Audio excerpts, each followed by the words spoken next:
When the influential Hollywood producer Harvey Weinstein's years of UAL harassment were exposed, it pulled another layer off the reality of American life under the rich and powerful. It also exposed the hypocrisy of the main American news media and how they use controversy to influence politics. In America, the news media is less of a journalism enterprise and more of a political movement. In other words, some UAL predators, such as Harvey Weinstein, were judged more leniently than others, depending on their politics. The real tragedy is that the media addresses UAL harassment only when the issue is forced on them. As a former journalist who covered one of America's most important political beats, Chicago City Hall, for nearly 2 decades, it was obvious to me that even journalists were among those who abused women and used their powers to exact UAL favors from victims. Everyone knew what Weinstein was doing, but no one did or wrote anything about it until recently, and the truth is that UAL harassment had been going on long before that. Everyone knew that President John F. Kennedy was having relations with women other than his wife, but no one would write about it.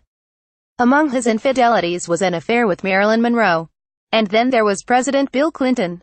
His affair with an intern, Monica Lewinsky, resulted in his impeachment, little more than a public scolding from a U.S. Congress that also has a history of predatory UAL misconduct. But the attacks against Clinton were primarily partisan, and many Democrats defended him.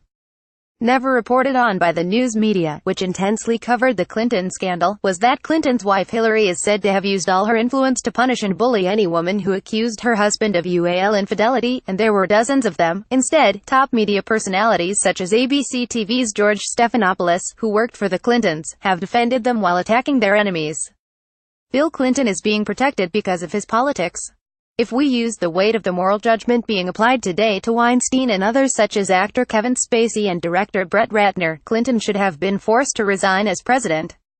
There are also accusations against the liberal Democrat Senator Al Franken, who entered politics after a successful career as a television comedian.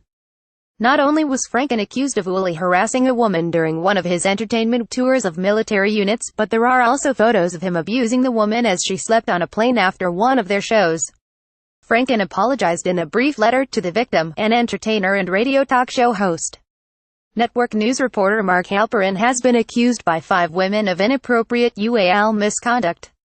In his writing, Halperin argued in the 2004 presidential election that reporters should not hold Republicans and Democrats equally accountable for misconduct, and should favor the Democrats. Halperin's former ABC News colleague, Cecilia Vega, has been silent on his alleged misconduct. Instead, she took out her wrath on Donald Trump and the Republicans. Trump condemned Franken's misconduct, but Vega wanted to know why he did not condemn Alabama Republican Senate candidate Roy Moore. Moore has been accused by several women of UAL misconduct that took place almost 40 years ago, accusations published by the anti-Trump and pro-Democrat newspaper The Washington Post. Moore, his wife and his political allies say the allegations are lies intended to undermine his candidacy. The Democrats are hoping to defeat Moore and take control of the U.S. Senate. Clearly, the media, and journalists such as Vega, want that to happen.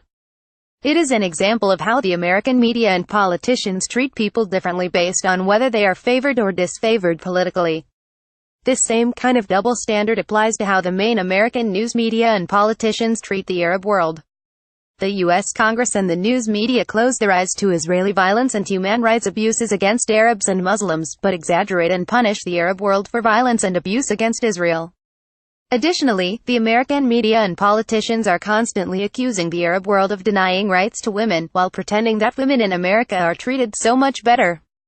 Just ask the victims of Harvey Weinstein, Bill Clinton, Mark Halperin, Roy Moore or Brett Ratner.